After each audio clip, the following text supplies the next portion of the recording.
Hello guys, for today's video, alam niyo ba kung saan ako pupunta? Para sa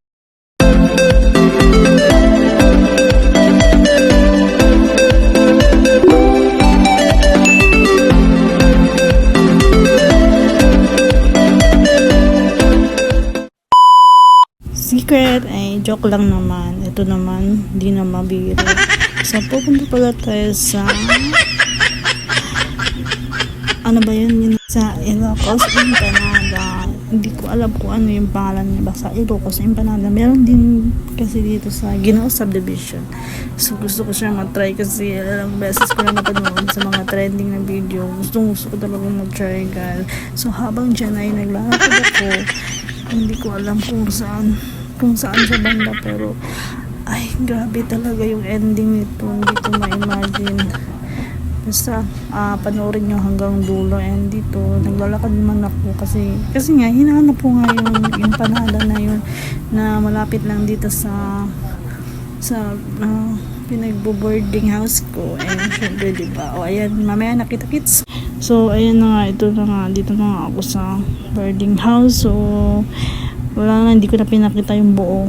Diniretso ko na ng kain kasi gusto ko na siya matikman. Sobrang init niya pagdating dito sa boarding house na tinutuloyan ko.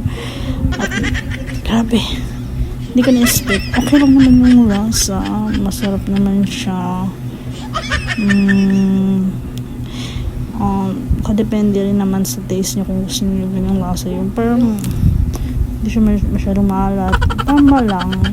First time ko talaga tumikim nito. So syempre hindi na ako magsasana hindi na ako magsasana na makatikim na ako ng ganito. Kaya tinitikman ko na nga, pero actually hindi ko talaga yan lubos. Ewan ko ba, basta mabilis lang ako mabusog. Hindi ko alam, nanihingal talaga ako dyan yung time na yan. Tinitiis ko lang talaga, grabe. Yung alam mo yung tipo na isang oras ka naghintay bago mo makuha yung pinaghirapan mo, ganun ako. So dalawa kami kumakain yan. Syempre ako lang yung nagpapakita sa video, ayoko ng mga daming kaedyosan. So ayun na, at malapit na matapos yung video na to. Sana nag-enjoy kayo sa aking pagmumukbang. Hindi ko alam kung mukbang ang tawag yan, basta kinain ko na lang yan kasi sobrang gutom na ako.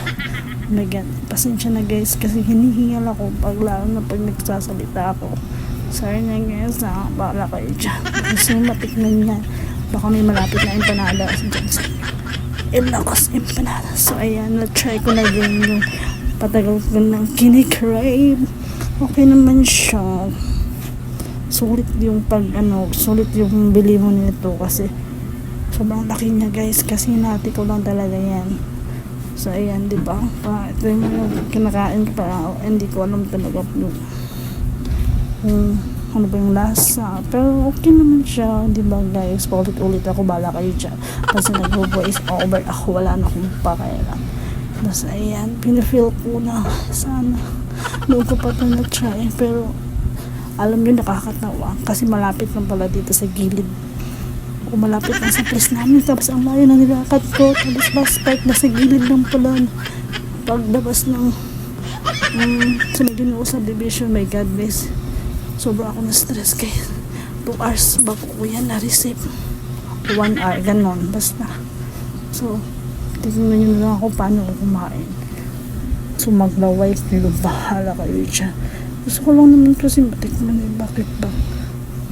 Bahala kayo dyan. Basta ang akin lang, gusto ko lang kumain, pero wala na akong pera. Imagine ko, totoo ba to? Natikman ko na talaga yung empanadas, Ilocos Empanadas. Yun yung binaliktad ko lang ha. Sorry naman guys, hindi kasi ako perfecto eh. Sana huwag nyo ako i-judge.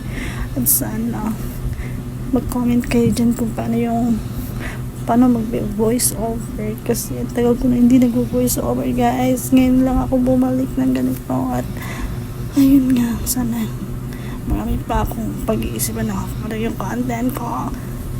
Pero comment kayo guys kung ano yung gusto nyo yung content ko para tuloy-tuloy na yung pag-upload ko. Sayang din kasi yung kita dito guys. My God, I can't believe it. So habang nag-iimok tayo, kumakain naman ako dyan.